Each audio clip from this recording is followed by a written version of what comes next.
the day after Oliver got engaged. His assistant handed me a plane ticket. Leave. Never show up in North City again. Otherwise, Oliver has plenty of ways to destroy you. I had been with him for years, admired by everyone, always in the spotlight. But when I left, it was in such disgrace that it was almost laughable. I said, fine. That very night, the plane fell from over 10,000 meters in the sky. Chapter 1. I never thought I would die. In my plan, I would take the 30 million Oliver gave me and fly abroad, far away from all the mess and pain. There were countless good days waiting for me ahead. But in the instant the plane crashed, everything vanished. I was filled with hatred. That ticket Oliver had someone book for me. It wasn't to send me off to a good life. It was to send me to my death. I suddenly remembered the last time I saw Oliver. We hadn't contacted each other in over 2 months. He had been busy handling Lisa's divorce,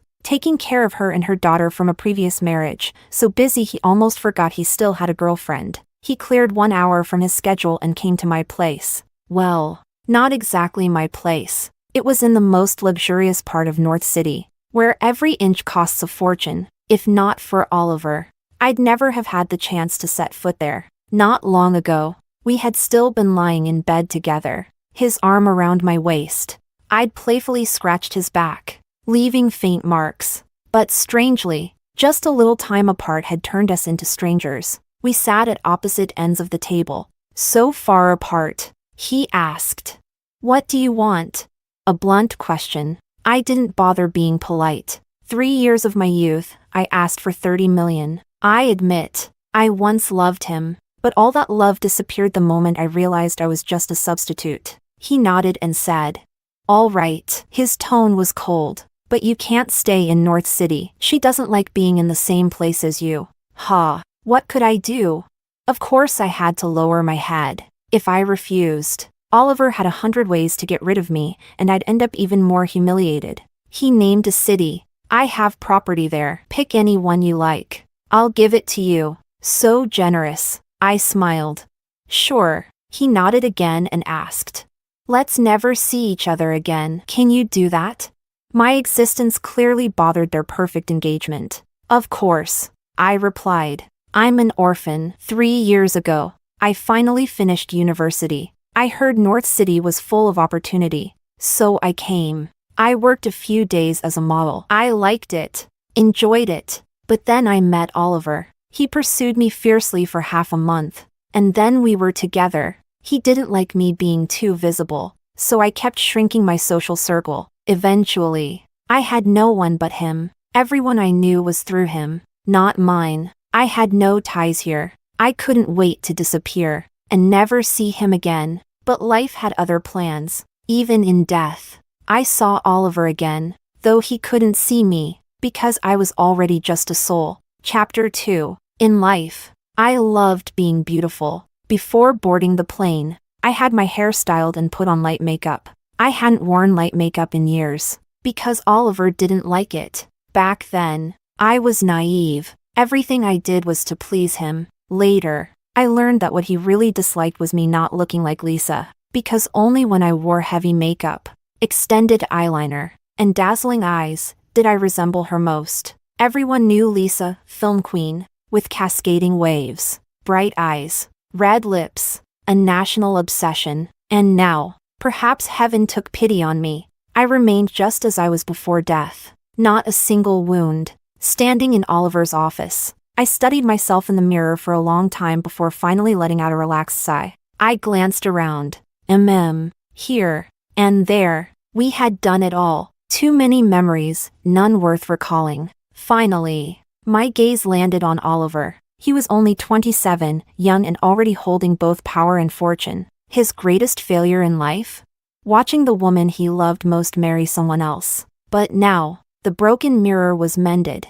The spilled water gathered. A joyful reunion. Even his assistant, when entering the room, wore a smile on his face. "Sir, the nursery is ready, and all the clothes and jewelry Miss Lisa picked yesterday have been delivered." Oliver hummed lightly. He put down the contract in his hand, rubbed his temples, then picked up his phone and looked at it. He looked at it for a long time. I was curious. about to peek at what he was staring at. But then he pressed the screen off, and then I heard him speak. "How is she doing now?" The assistant paused, quickly replying, "Miss Lisa is filming on set right now, it's nearby. Would you like to stop by later?" I had seen Lisa's drama once. She played a fallen princess. Beautiful, intelligent, bold in love and hate. In the story, she used wit and strategy to win hearts and outsmart enemies. Until, finally, she restored her kingdom. If I had just been a regular viewer, I probably would have fallen for her too. But sadly, I wasn't. The first time I saw her was humiliating. She looked me in the eye and asked, "Do you know how much you look like me?" I nodded. Of course I knew. She was a celebrity. Many people said I looked like her. I always took it as a compliment. She gave a smile I couldn't read. "You've been with him for almost 3 years, right?"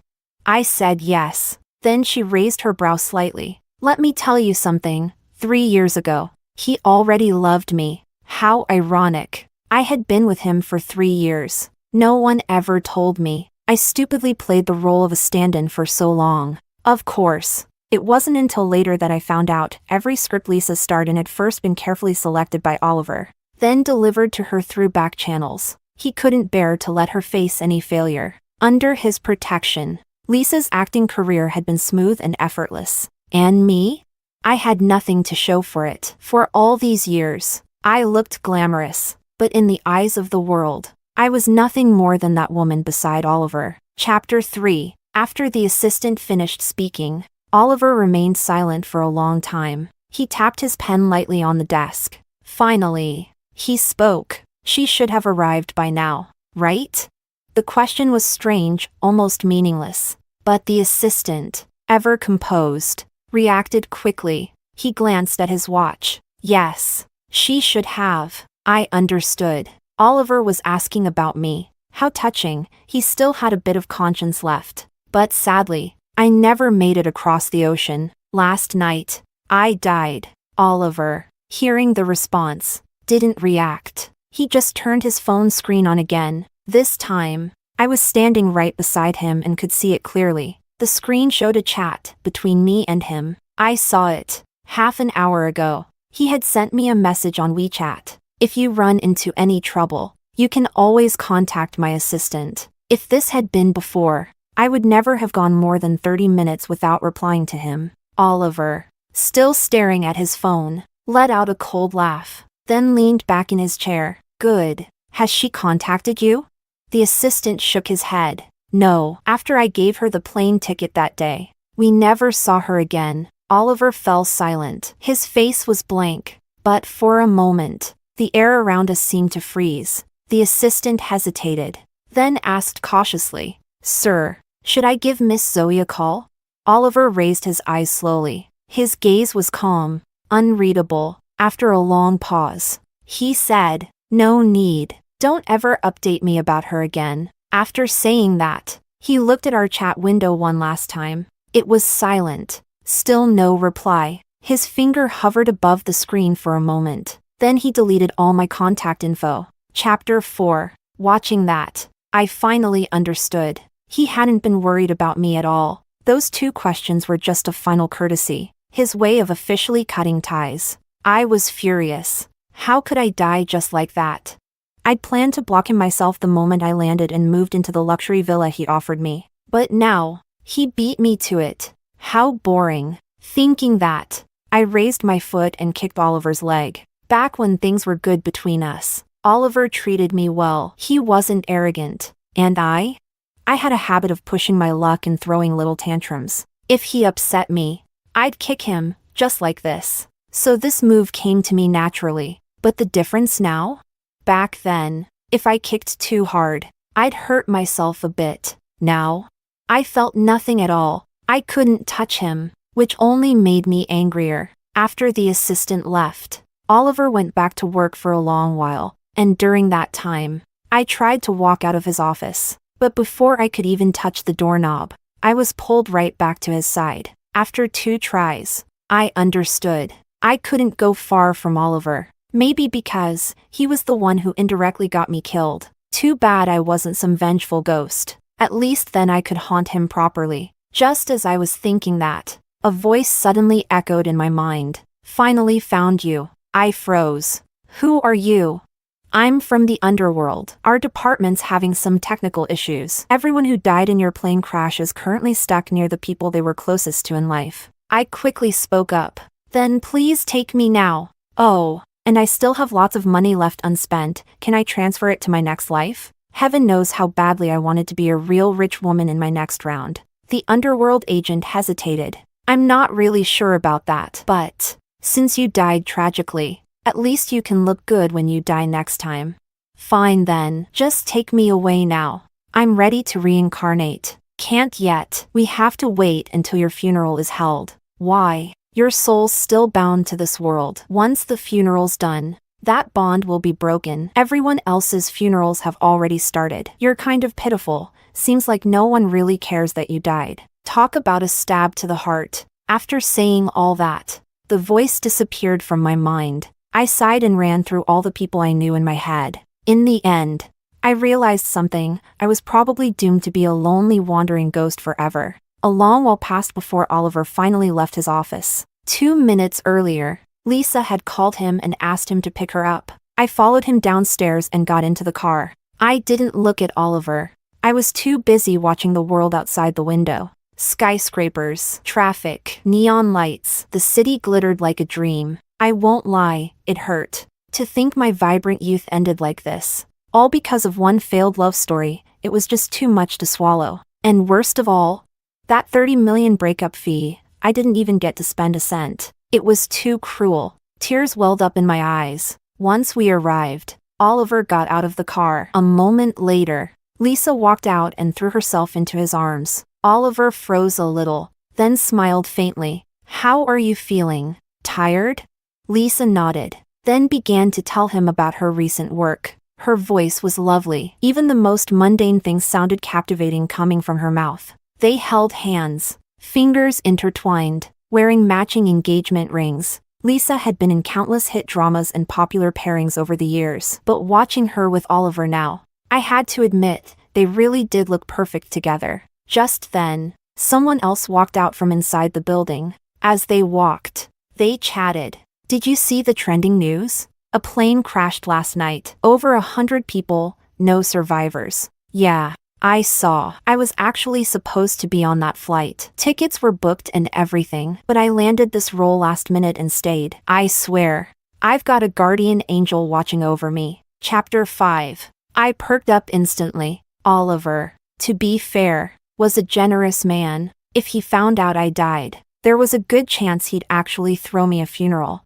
Sure enough, the moment he heard those words, his body stiffened mid-step as he was getting into the car. He slowly turned around, let go of Lisa's hand, and looked in the direction of the 2 gossiping crew members. He stared at them, face calm. Then he asked, "Last night?"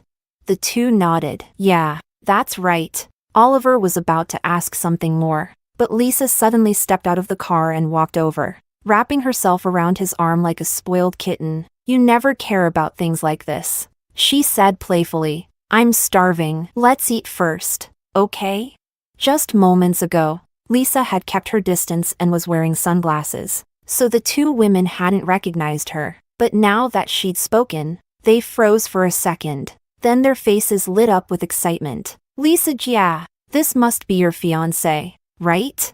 Lisa's marriage to her ex-husband had been kept secret, but her romance with Oliver? A full-blown public spectacle. Their engagement had gone viral, with everyone praising them as a perfect match. And tragically, that's what had dragged me into the spotlight too. The internet didn't care who was right or wrong. Lisa and Oliver had known each other first. Their old classmates were quick to confirm that. So I was labeled the homewrecker, the woman who used a similar face to steal someone else's man, the villain. I couldn't even look at my phone back then. Lisa just smiled, calm and graceful, and nodded. Yes. Oh my God. He's so handsome. You 2 look amazing together. When are you getting married? Lisa, yeah. We're from the crew next door. We've been fans for so long. Can we get your autograph? Lisa agreed with a cheerful laugh. Oliver, having been interrupted, dropped whatever questions he was going to ask. Just like that, my one little spark of hope was snuffed out. But I wasn't surprised. I had long known that in Oliver's heart, everything came after Lisa. Her laughter, her tears, her marriage drama, even her hunger. She always came first, while Lisa was busy signing autographs. I watched as Oliver casually took out his phone and called his assistant. He asked them to cancel their previous dinner reservation and book something closer to where they were now. I followed them to the restaurant, watched them eat, then followed them back home. Throughout it all, Oliver was patient and attentive. If I still loved him, I might have cried like a heartbroken ghost. But I didn't love him anymore. I just felt numb. There were even moments, brief, fleeting, when I wondered. I lived a decent life. Never did anything bad. Why is it that, in the end, no one even cares that I'm gone? When I stepped inside, I noticed the villa had changed completely. It looked nothing like when Oliver and I were still together. The housekeeper, Monica, came downstairs holding the hand of a little girl, 3 or 4 years old. At most, she wore a puffy princess dress, her hair naturally curly, and her eyes large and beautiful. A diamond hair clip glittered in her hair. Lisa waved to her. Alicia, come here. She had her father's surname, Lisa's ex-husband. Alicia ran over, threw herself into Lisa's arms, then grabbed Oliver's hand. Daddy Oliver. Oliver crouched down and gently stroked her hair. Were you good today?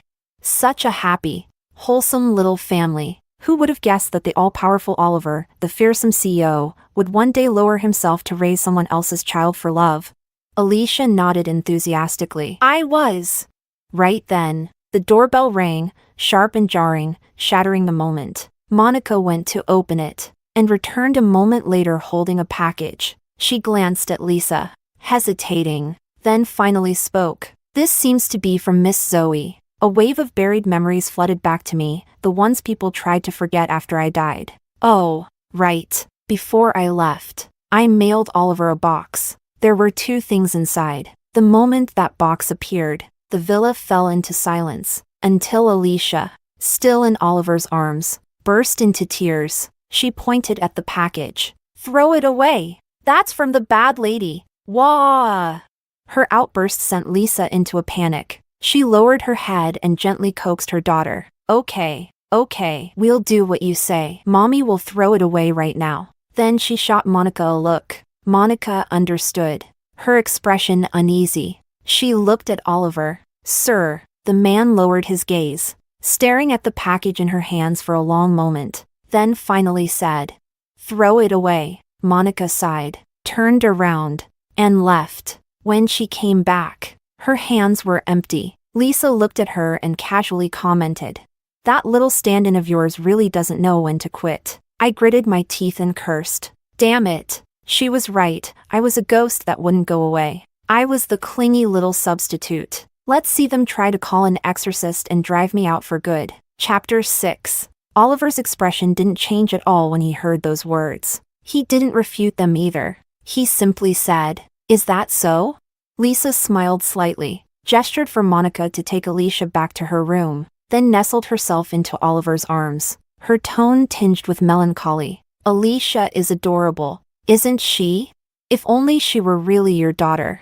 I'd seen Lisa's ex-husband before, a well-known entrepreneur, mature, elegant, charismatic. Lisa didn't come from a wealthy family, but she had always been ambitious. Like a heroine from a romance novel, she met both Oliver and her ex-husband in her sophomore year, when she was in her prime. At the time, Oliver was just a student, quiet and low-key. Lisa did have feelings for him, but those feelings couldn't compare to the future her ex-husband could offer. He invested in a drama just to win her over, and by the time Oliver found out, they were already married. At the same time, Lisa also discovered Oliver's true background. Naturally, she regretted it, but pride had always been her armor. After that, she never contacted Oliver again, until a few months ago, when she found out her husband had cheated on her. That's when she came crawling back to Oliver, and that was the end of my so-called beautiful love story. Lisa tilted her head up. You know, I hurt my body when I gave birth to Alicia. I probably can't. I don't mind. Oliver cut her off. his voice deep and steady. Lisa let out a relieved breath, then glanced toward the door before speaking again in a cutesy tone. But what if, just what if, that little stand-in of yours was pregnant with your child? Would you still send her away so easily?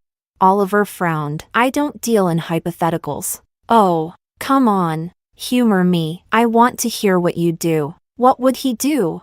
Obviously, he'd tell me to get rid of it. Even though, when we were together, he did bring up marriage. We had matching couple rings. We even talked about having a child one day. But those were all what-ifs. The reality was, the moment Lisa looked back, without even a proper breakup, he distanced himself from me. And later, he just watched coldly as everything fell apart for me, then threw some money at me to make me go away. Now, Oliver stayed silent for a while, then simply pushed Lisa gently away. His voice was cold, tinged with fatigue. Don't mention her again, Lisa asked. But you two were together for so long. Haven't you thought about her even once these past few days? Oliver pursed his lips, looked down at her, eyes frosty. She's already gone. Isn't that enough for you?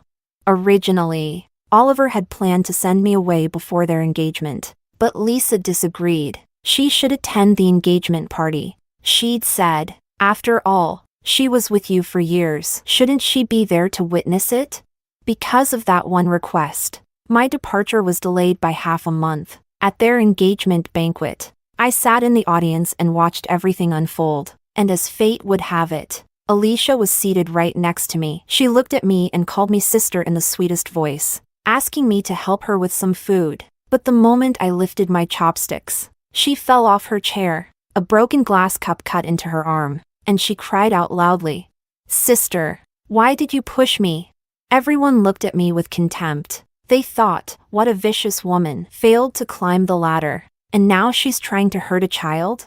Before I could even react, Oliver slapped me. I looked up, stunned, only to see Lisa watching me with a smug smile. She said, "If I'd known, I wouldn't have let you come." And now, as a ghost, hearing that conversation, I finally understood whether I was innocent or not never mattered to Oliver. Everything he did was just to please Lisa. Lisa pressed her lips together, then suddenly reached out to undo the buttons on Oliver's shirt and leaned in to kiss him. Oliver didn't push her away, but he didn't embrace her either. Just then, his phone rang. Lisa, a bit annoyed, grabbed it and put it on speaker. I crouched in the corner, listening as a voice on the other end asked, "Hello, do you know a Miss Zoe?"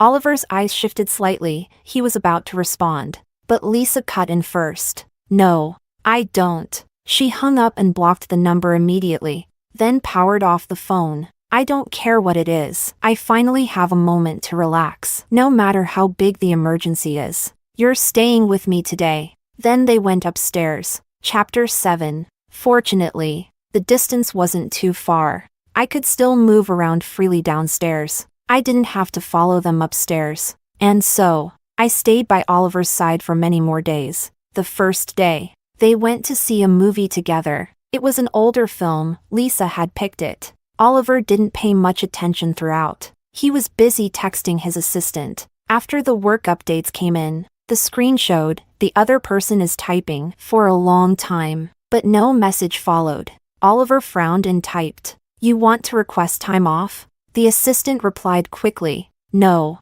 Oliver. Have you seen the trending topics? Miss Lisa's new movie is about to be released. Is that so? Remind me when the time comes." I clicked my tongue. This assistant sure knows how to phrase things. There were lots of people in the theater. Just now, I'd hovered beside someone and watched a few short videos, 2 episodes of a miniseries, and I saw the trending topics. A full day had passed, but the flight crash was still trending at the top. If Oliver clicked on it, he'd see everything. What the assistant really wanted to ask about was probably that. But Oliver had already instructed him not to tell him anything more about me. So, the assistant asked in a very roundabout way. After replying, Oliver looked up and spaced out for a long time. That's when he realized the movie was my favorite one. I used to pester him into watching it with me again and again, and every time, we'd end up making out on the couch. We were young, reckless, and never cared about the time of day. After a while, Oliver suddenly stood up.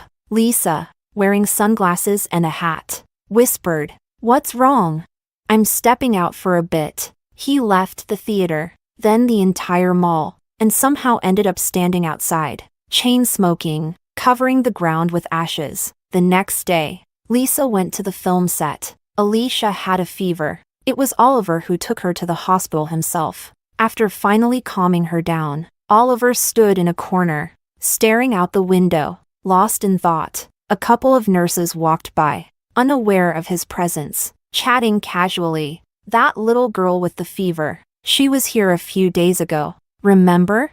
"Yeah." Big scene. Hospital director came out to greet them. "But if I remember right, it was just a small cut."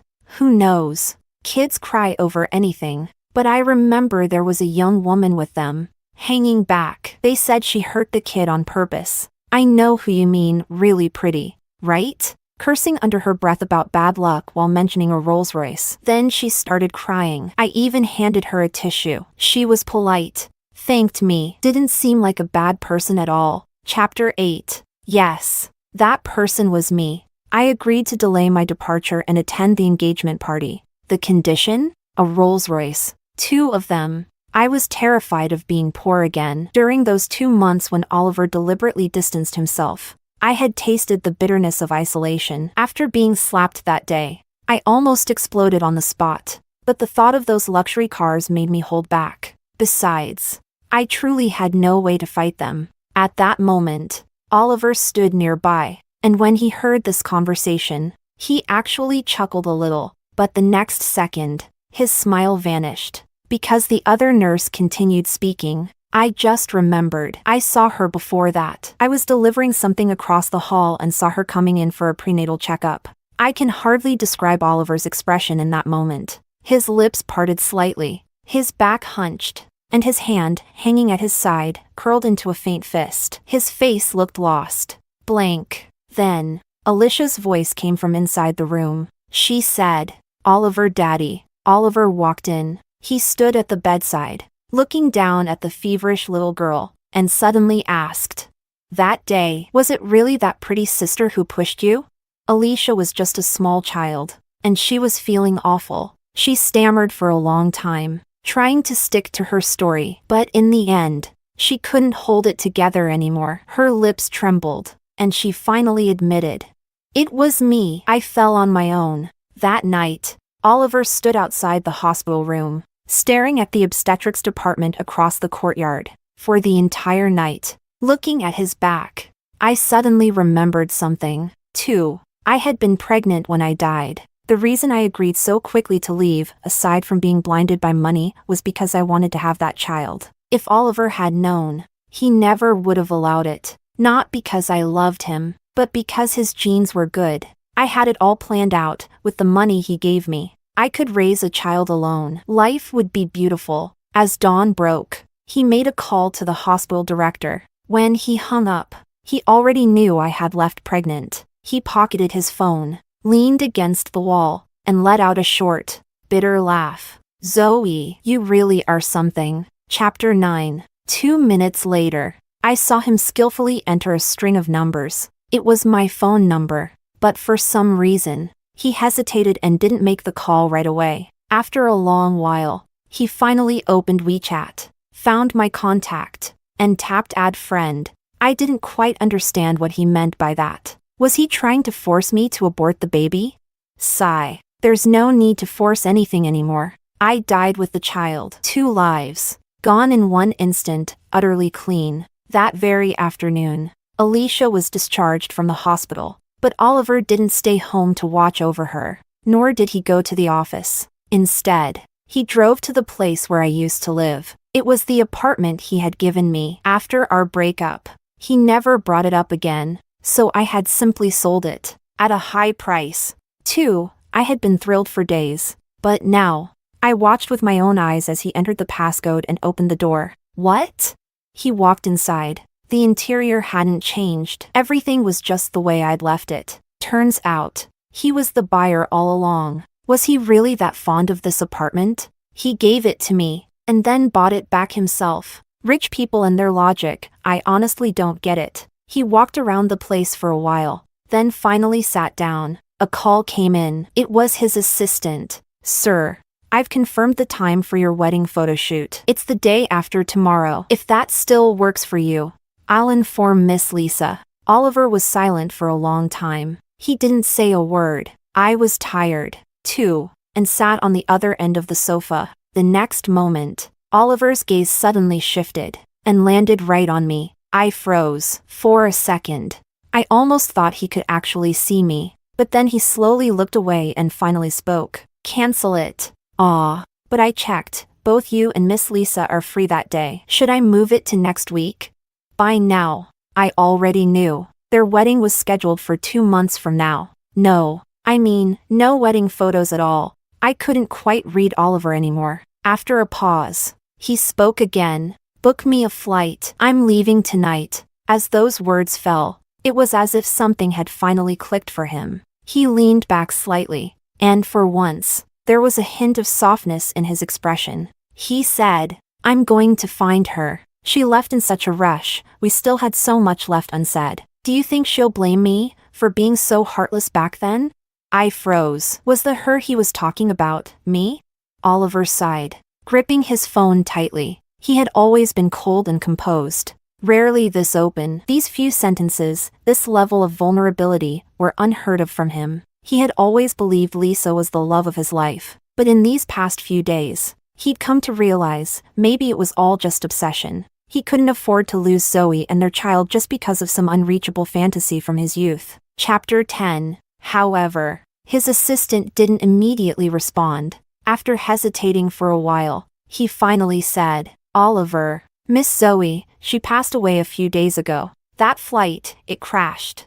I was instantly alert. Oliver's hand trembled slightly, and his face turned pale. Everything he had been trying so hard to ignore over the past few days suddenly became painfully clear. The unanswered messages, the trending topics he kept avoiding, all the signs. If he'd just paid a little more attention, he would have known sooner. The assistant's voice came again from the other side of the line, cautious and tentative. "Sir?" Oliver's voice turned hoarse. "When did you find out?"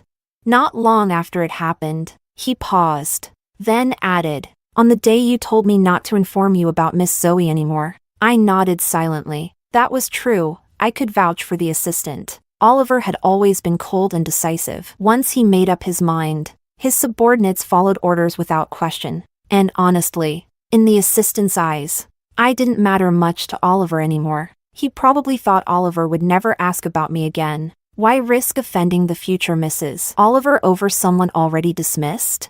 Oliver's expression turned grim. Standing beside him, I could sense something was seriously off about Oliver's state of mind. The next moment, he stood up and violently kicked the coffee table in front of him. My heart ached a little. That coffee table, I picked it out myself. And it was expensive, too. Oliver suddenly moved. As if remembering something, he took the number Lisa had blocked earlier and removed it from the blacklist. Then he hit redial. His fingers trembled, and with his other hand, he pulled out a cigarette from the pack on the table and lit it. "Zoe, she's really gone, isn't she?" There was silence on the other end for a moment, and then came the reply, "Sir, my condolences." Chapter 11. After hanging up the phone, Oliver sat alone for a long time before finally driving home. As soon as he walked in, he said only one thing. "You knew all along, didn't you?" Lisa was wearing a face mask and watching a movie. She replied without thinking, "What are you talking about? Why are you back so late? Alicia kept asking about you all afternoon. Go upstairs and check on her." Oliver curled his lips and stepped in front of her. His gaze was ice cold. I had never seen him like this before. And clearly, neither had Lisa. She stepped back a little, her voice rising. "What the hell's wrong with you? I'm not that little stand-in of yours. I've got a real temper." As those words fell, Oliver seemed to recall something. Suddenly, he started to laugh. And as he laughed, tears began to fall. I remember, she had a temper too. That day, I slapped her. I thought she'd cause a scene at our engagement party. But she didn't. Only those who are favored can act recklessly. Back then, I already knew what I truly meant to him. How could I have dared? Lisa's face turned pale. "Zoe? You found out about her?" "Yes. What? Don't tell me, now that she's dead, you finally realized she's the one you loved? Oliver pressed his lips together. Yes, the wedding's off. I'm not marrying you. Lisa stood up abruptly. No, you promised. You said you'd marry me, treat Alicia like your own daughter, and take care of us for the rest of our lives. You can't just go back on that. Oliver's expression darkened. He spoke each word clearly. If you hadn't insisted she stay for our engagement party, she wouldn't have died. Lisa froze. Then she started laughing. You're blaming me? You're seriously blaming me? If you hadn't been hung up on her, would I have acted this way? You probably don't even realize you say her name in your sleep. When we shop, you always pick the exact styles and sizes she liked. You were already in love with her. If you ask me, you're the hypocrite. You're the one who killed her. And when I suggested she stay for the party, I saw the relief in your eyes. You wanted more time with her too, didn't you? Oliver listened silently, his fists clenched tightly at his sides. I stood there, stunned. What the hell is even happening? Outside, it had started to rain. Thunder rumbled across the sky. Inside, the two of them stood face to face. From upstairs came Alicia's crying voice, Mommy. Daddy. Oliver looked up. His eyes were bloodshot as he pointed at the door. Get out, now. Chapter 12. Lisa and her daughter left in the middle of the night, after watching this farce unfold. To be honest, I didn't feel any satisfaction. I felt it was absurd. At this point, I would have preferred if Oliver's heart had always belonged to Lisa. Otherwise, my death just feels like a cruel joke. Love that only comes after the fact. I'd rather not have it. Once the villa finally fell quiet, Oliver slumped on the sofa, eyes blank. After a while, I heard a muffled sob. Come to think of it, I'd never seen him cry before. Time passed. I was about to doze off. But suddenly, Oliver sprang to his feet like a madman and ran outside. He was rummaging through the trash. Rain poured over him, and in no time, he looked completely disheveled. Fortunately, I was a ghost. I couldn't feel the cold.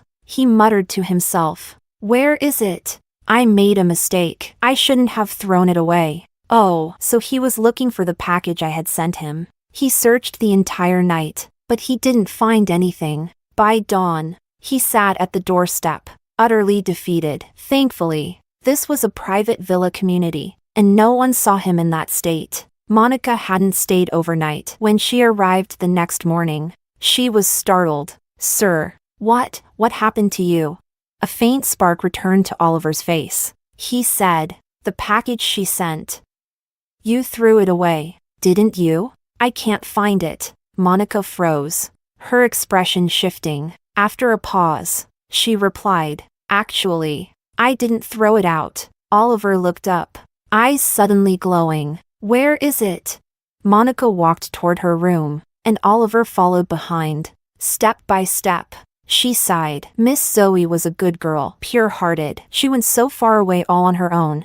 Who knows when she was planning to come back? Oliver stopped in his tracks, his throat tightening. She's not coming back. Monica didn't understand what he meant. She thought he just meant to leave Zoe abroad for good. She shook her head. What a shame. She used to ask me all the time what your favorite dishes were. She wanted to cook them for you. She said she didn't actually like wearing heavy makeup. But since you liked it, she tried to like it too. She even asked me once if she looked like Miss Lisa, if she was just as pretty. She smiled as she asked. I didn't dare tell her the truth. I said she was prettier than Miss Lisa. She was so happy when she heard that. Oliver turned his head to the side. His hands trembled violently at his sides. He nearly burst into tears again. Chapter 13. That box eventually ended up in Oliver's hands. He treated it like a treasure, carrying it carefully back to his room. His hands were dusty and dirty when he touched it. He quickly grabbed some tissues nearby to wipe it clean, and then didn't dare touch it again. He went to shower and change into clean clothes first.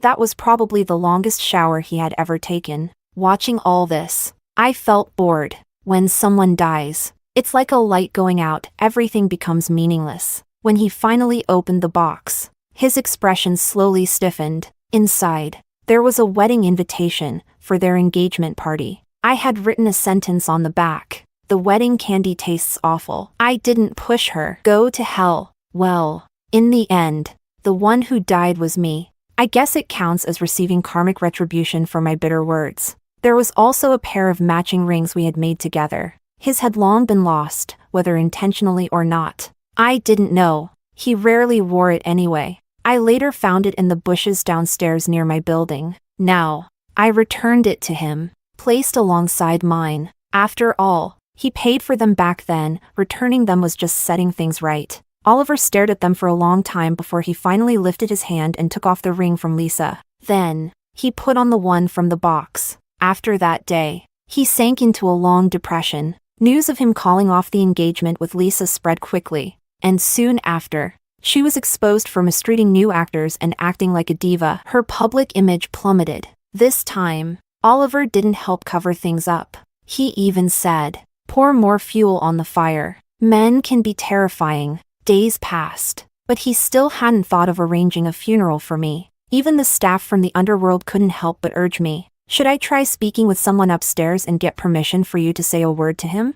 But that very night, Oliver, exhausted from so many sleepless days, got into a car accident. The day he was about to wake up, the sun was shining brightly. I stood by the window and finally spoke. Oliver. His eyelashes trembled slightly, as if he wanted to open his eyes, but couldn't. I said, "I have no family, no friends. For the sake of us having known each other, give me a proper funeral, make it lively. In the next life, let's not meet again." The hospital room fell into deep silence. After a long time, I finally heard a low voice. "Okay."